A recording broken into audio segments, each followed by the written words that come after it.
ittaqullah haqqa tuqatih wa la tamutunna illa wa antum muslimun. Qala Allah Ta'ala fil Qur'anil Karim, wa qada rabbuka alla ta'budu illa iyyahu wa bil walidaini ihsana. Qala an-nabiy sallallahu alaihi wasallam fi kitabil hadis, jaa rajulun ila an-nabiy sallallahu alaihi wasallam qala ya Rasulullah mali in qutiltu fi sabilillah. Qala an-nabiy sallallahu alaihi wasallam lakal jannah. Falamma walla rajulan qala an-nabiy sallallahu alaihi wasallam illa ad-dain. Saudara-saudara sidang Jumat yang dimuliakan oleh Allah, kembali kita bersyukur di hari yang mulia ini. Allah masih memberikan kesehatan, kekuatan dan kesempatan kepada kita semua, sehingga kita masih bisa melangkahkan kaki, mengayunkan tangan menuju masjid yang kita cintai ini dalam rangka menunaikan kewajiban fardu kita, yaitu salat Jumat secara berjamaah. Salawat dan salam ke junjungan alam Nabi besar Muhammad sallallahu alaihi wasallam. Beliau adalah contoh tauladan yang tak tergantikan di sepanjang masa dan zaman. Itulah baginda Nabiuna Muhammad sallallahu alaihi wasallam. Mudah-mudahan esok hari kita duduk bersama beliau di tempat yang mulia di dalam surganya Allah Subhanahu wa taala dengan keberkahan salawat yang kita bacakan di setiap harinya. Allahumma salli ala sayyidina Muhammad wa ala ali sayyidina Muhammad. Saudara-saudara sidang Jumat yang dimuliakan oleh Allah, kami selaku khatib tidak akan pernah bosan mengajak kita semua agar senantiasa meningkatkan iman dan takwa kepada Allah Subhanahu wa taala. Karena hanya bermodal iman dan takwalah insyaallah kita selamat dunia, selamat sampai akhirat nanti. Amin ya rabbal alamin. Saudara-saudara sidang Jumat yang dimuliakan oleh Allah Subhanahu wa taala, ada beberapa perbuatan jika kita bermain-main, jika kita lalai di dalamnya, maka balasan perbuatan ini sangat luar biasa apabila kita lakukan, sampai-sampai dia bisa mengalahkan pahala jihad kita andai kita pernah berjihad di dunia ini. Saudara-saudara sidang Jumat yang dimuliakan oleh Allah, andai ada orang yang berjihad hari ini, mati syahid berjuang dalam agama, pahalanya bisa terhapus. Salah satu penyebabnya adalah bagi orang-orang yang mendurhakai orang tuanya. Di masa Nabi ada seorang pemuda yang sangat sayang dan cinta kepada ibunya. Namun di suatu saat pada masa Rasulullah sallallahu alaihi wasallam terjadilah peperangan, dan pemuda ini ingin berjuang membela Rasulullah, membela agama Islam, dan dia berniat agar terbunuh dalam peperangan ini. Namun dalam kehidupannya dia sedang memelihara, menjaga, mengasihi, menghibur, membahagiakan seorang ibunya. Akhirnya di suatu saat tibalah peperangan, para rombongan Rasulullah telah berangkat. Kemudian laki-laki yang tadi tidak bisa ikut bersama rombongan Nabi, karena saat itu ibunya sedang menangis di saat ia ingin berangkat ke medan perang ini. Gara-gara ia ingin menenangkan ibunya, dia ingin menenteramkan hatinya, akhirnya laki-laki yang tadi terpisah dari rombongan Nabi. Kemudian setelah ibunya mulai tenang, setelah ibunya sudah mulai mengizinkan yang akan ia pergi untuk berjuang membela agama Islam saat itu, maka pemuda ini mengejar rombongan Rasulullah sallallahu alaihi wasallam. Akhirnya apa yang terjadi? Dilihat Nabi lah pemuda ini. Kenapa engkau tergesa-gesa? Kenapa napasmu naik turun? Kata Nabi. Ya Rasulullah, aku tertinggal dari rombongan tadi, makanya ku kejar rombongan yang akan berperang pada hari ini. Apa yang menyebabkanmu terlambat kemudian terpisah dari rombongan? Maka pemuda itu menyampaikan, duhai Rasulullah, pada saat aku tadi ingin berangkat, ibuku masih bersedih. Aku tidak siap meninggalkannya, aku tidak siap untuk membiarkannya. Kemudian Nabi menyampaikan, duhai pemuda, andai engkau mati hari ini berjuang fisabilillah, andai engkau terbunuh dalam membela agama Islam hari ini, maka nilai pahala jihadmu takkan ada. Pulanglah, temui ibumu yang kamu tinggalkan, jihadmu hari ini adalah membahagiakan ibumu. Akhirnya laki-laki yang tadi pulang tidak ikut berjuang. Apa makna di balik ini?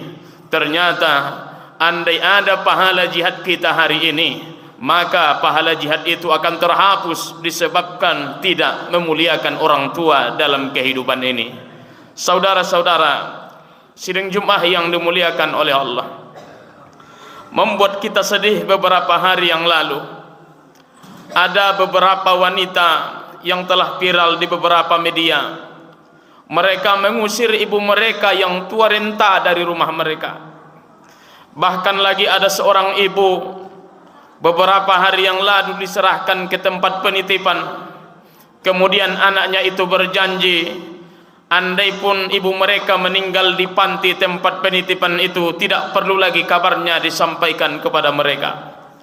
Sudah di manakah hati mereka yang punya ayah dan ibu hari ini? Sudah di manakah perasaan mereka? Mereka tidak mengingat pernah mereka dikandung oleh seorang ibu. Kemudian dilahirkan seorang ibu antara hidup dan mati perjuangan di saat melahirkan. Kemudian setelah mereka besar, mereka tidak menjaganya, tidak menyayanginya, tidak menghargai perjuangannya. Ingat saudara yang dimuliakan oleh Allah Subhanahu wa taala, salah satu manusia yang langsung menjadi pembelanya di dunia ini itulah seorang ayah dan ibu. Wa qada rabbuka alla ta'budu illa iyyahu wa bil walidaini ihsana. Kalian itu taat kepadaku, kata Allah. Kalian lakukan apa yang kuperintahkan. Maka setelah kalian taat kepadaku, wajib engkau taat dan tunduk kepada ayah ibumu. Begitu banyak di akhir zaman orang yang tidak lagi sayang kepada ayah ibunya. Bahkan kita hari ini, kadang berbulan-bulan kita tidak pernah menyapa ayah ibu kita. Kadang kita satu rumah dengan ayah ibu kita, tidak ada waktu kita lagi duduk bersama dia untuk berbincang ngobrol dalam kehidupan ini. Saudara yang dimuliakan oleh Allah, seorang ayah dan ibu yang dibiarkan oleh anaknya di masa tua, maka ayah ibu kita itu akan mudah berpenyakit. Sering-seringlah ajak mereka berbicara, sering-seringlah mereka ajak duduk bersama, sering-seringlah ajak ayah ibu kita itu, walaupun pembahasannya berulang-ulang dengan hal yang sama. Karena kebahagiaan orang yang sudah tua bukan lagi uang, bukan lagi rumah besar, bukan lagi tanah yang luas. Kebahagiaan seorang ayah dan ibu di masa tuanya tinggallah kasih sayang.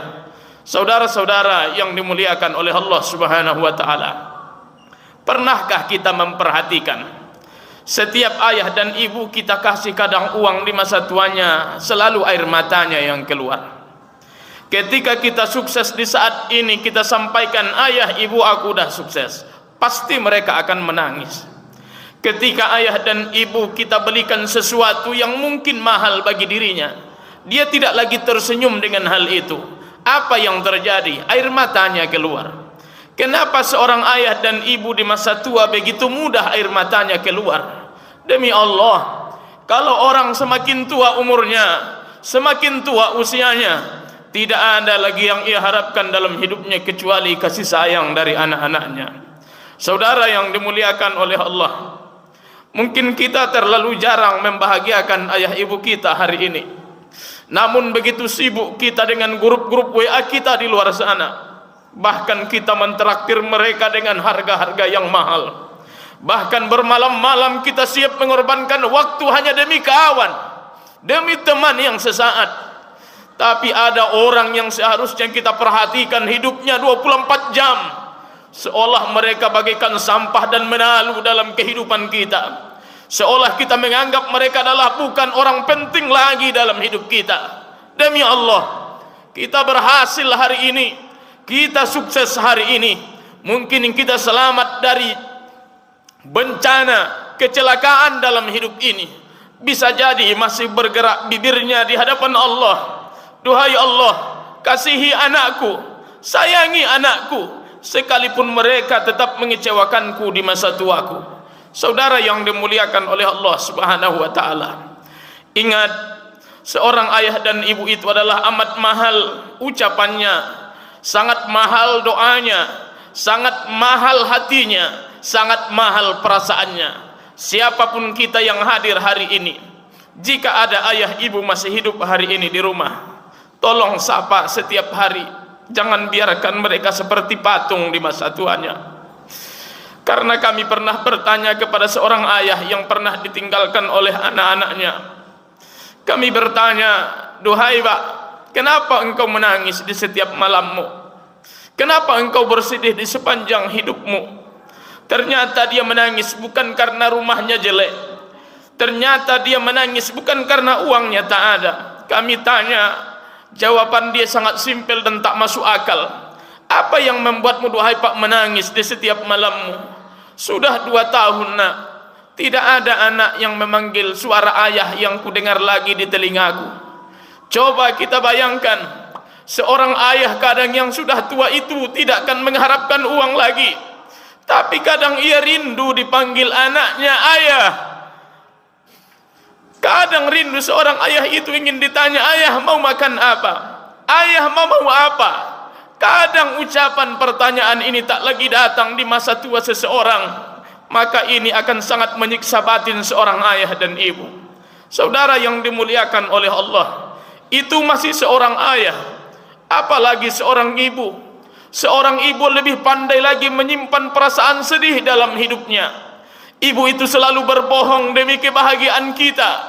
Ibu itu selalu akan berjuang demi kepentingan kita. Seorang ibu itu tidak akan pernah lupa doanya kepada anak-anaknya. Maka wajar dan pantaslah andai ada seorang anak yang menyakiti perasaan ayahnya, andai ada seorang anak yang menyakiti perasaan ibunya, andai orang ini berjihad, kata Nabi, maka pahala jihadnya akan gugur karena kesucian kemuliaan hati seorang ayah dan ibu. Saudara yang dimuliakan oleh Allah, beruntunglah kita sebahagian yang masih bersua dengan ayah dan ibunya.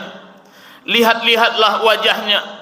Kata Nabi, melihat wajah ayah ibu itu saja berpahala. Ma min rajulin yanzuru ila wajhi walidayhi binazratir rahmah. Siapa, kata Nabi, yang memandang wajah ayah ibunya yang sudah semakin menua, yang sudah semakin mulai melemah badannya, uban sudah mulai menabur di kepalanya, mukanya telah mulai berkeriput, tenaganya yang semakin berkurang. Kita tengok badan yang sudah mulai melemah itu adalah ayah ibu kita, kata Nabi. Maka setiap pandangan itu akan ditulis satu pahala kepada seorang anak. Saudara yang dimuliakan oleh Allah, sungguh kami yang telah kehilangan ayah dan ibu hari ini, maka kami sangat menyesal karena kami terlambat membahagiakannya. Kadang kami terlalu sibuk membahagiakan istri dan anak-anak kami. Saudara yang dimuliakan oleh Allah, andai punya ayah dan ibu hari ini, jagalah mereka berdua. Mereka adalah pintu keberkahan yang tak bisa digantikan dengan apapun. Mereka adalah pintu keberkahan yang tidak bisa dihargai dengan apapun. Itulah seorang ayah dan ibu yang sudah semakin tua umurnya, semakin tua usianya, maka doanya pun semakin makbul. Ingat, seorang ayah dan ibu, kasih sayangnya tidak pernah ia hianati terhadap anak-anaknya. Saudara-saudara sidang Jumat yang dimuliakan oleh Allah Subhanahu wa taala, inilah yang pertama, perbuatan yang bisa menggugurkan dan menghapuskan pahala jihad. Dan yang kedua adalah, dulu di masa Nabi ada seorang laki-laki yang datang, "Ya Rasulullah, mali in qutiltu fi sabilillah." Andai aku mati ya Rasulullah berjuang fi sabilillah, apa kira-kira bagianku? Maka Nabi menjawab, "Lakal jannah, bahagianmu adalah surga." Kemudian falamma walla rajulan, laki-laki yang tadi berpaling meninggalkan Nabi. Kata para sahabat, Nabi masih melanjutkan hadisnya, "Illad dain," kecuali dia berhutang. Ternyata adalah yang kedua ini, yang bisa menghapuskan pahala jihad adalah orang yang bermain-main dengan hutangnya. Di dalam agama Islam, berhutang itu tidak haram, dibolehkan selama sesuai dan sanggup untuk mengembalikan. Maka andai ada orang yang berjihad, dia bermain-main dengan hutangnya, ibaratnya adalah ada waktu untuk membayar tapi alihkan kepada yang lain. Sebagai contoh kami sampaikan, andailah kita dihadapkan mana lebih bagus, mengakikah anak atau membayar hutang, maka lebih bagus lagi membayar hutang. Andai ada orang yang mau berhaji dan berumroh, mana yang lebih bagus, bayar hutang atau berumroh? Selesaikan hutang. Karena hutang ini, saudara-saudara Jumat yang dimuliakan oleh Allah Subhanahu wa taala, ini adalah perkara yang sering di akhir zaman diabaikan oleh seseorang. Kita tidak berbicara masalah 50.000 dan 100.000, tapi adalah orang yang memberikan uang itu dulu untuk kita pinjam. Niat mereka salah satunya adalah untuk menolong menghilangkan kesusahan kita. Namun ketika untuk mengembalikan, seolah kita tidak pernah menghargai apa yang telah mereka korbankan untuk kita. Suatu saat Al-Imam Abu Hanifah pernah orang berhutang kepada beliau, sehingga pada waktu pembayaran orang yang berhutang ini tidak datang. Imam Abu Hanifah adalah seorang ulama besar. Ternyata menagih hutang ini dibolehkan dalam agama kita dengan cara-cara yang telah kita sepakati. Akhirnya Imam Abu Hanifah datang, dia mengetok pintu orang yang berhutang ini kepada dirinya. Ibarat kita, beliau mengucapkan salam, Assalamualaikum. Ternyata ucapan salam itu tidak ada yang menjawabnya. Ternyata orang yang berhutang ini lagi tidak ada di rumahnya. Kemudian Al-Imam Abu Hanifah ingin meninggalkan rumah tersebut. Maka ada orang yang menyapanya, wahai imam, orang yang punya rumah barusan keluar, sebentar lagi dia akan datang, istirahatlah di depan rumahnya di bawah pokok kayunya itu. Apa yang disampaikan oleh Al-Imam Abu Hanifah?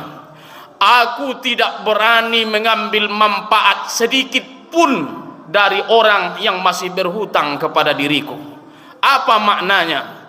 Andai ada orang yang berhutang kepada kita, tidak boleh dimanfaatkan itu orang untuk kepentingan kita. Contohnya, Imam Abu Hanifah tidak mau bernaung hanya untuk menghilangkan rasa panas dari pohon orang yang berhutang kepada dirinya, dia tidak berani. Wajar ulama-ulama kita itu adalah ilmu-ilmunya barokah, karena mereka menjaga ilmunya pun begitu luar biasa di hadapan Allah Subhanahu wa taala. Apa maknanya? Andai kita berhutang hari ini, kurang afdol juga kita memakan makanan orang yang masih berhutang kepada kita.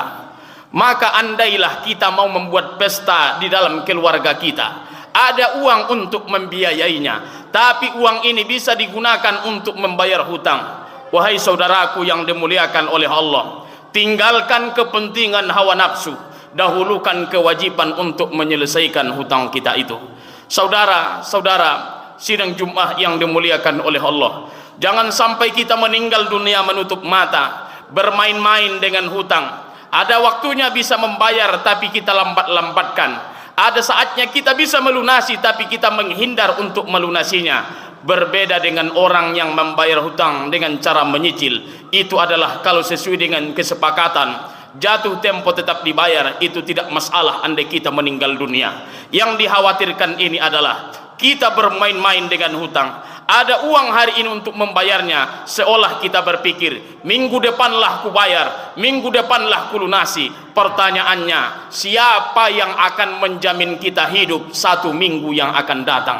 Makanya kata Nabi, siapa yang bermain-main dalam hutangnya di atas dunia, meninggal orangnya, maka ruhnya akan terombang-ambing antara langit dan bumi karena tersiksa disebabkan melalaikan hutang di masa hidupnya. Berbeda dengan orang yang berjuang membayar hutangnya, tiba-tiba ia meninggal dunia di pertengahan jalan karena berusaha, maka kategori ini bukan orang-orang yang lalai terhadap membayar hutangnya. Saudara-saudara sidang Jumat yang dimuliakan oleh Allah, melalui mimbar yang amat singkat ini kami ambil dua kesimpulan. Yang pertama adalah, jika ingin bahagia hidup, jangan berkah hidup ini, maka jangan pernah kecewakan dan sakiti hati seorang ayah dan ibu. Dan yang kedua, kalau ingin kesehatan kita bagus, keluarga kita sakinah mawaddah warahmah, urusan kita dipermudah oleh Allah Subhanahu wa taala, jika kita berjuang hari ini untuk membayar hutang, usahakan sesuai perjanjian, lunaskan, selesaikan, insyaallah rezeki kita bertambah barokah. Fa'tabiru ya ulil absar la'allakum turhamun.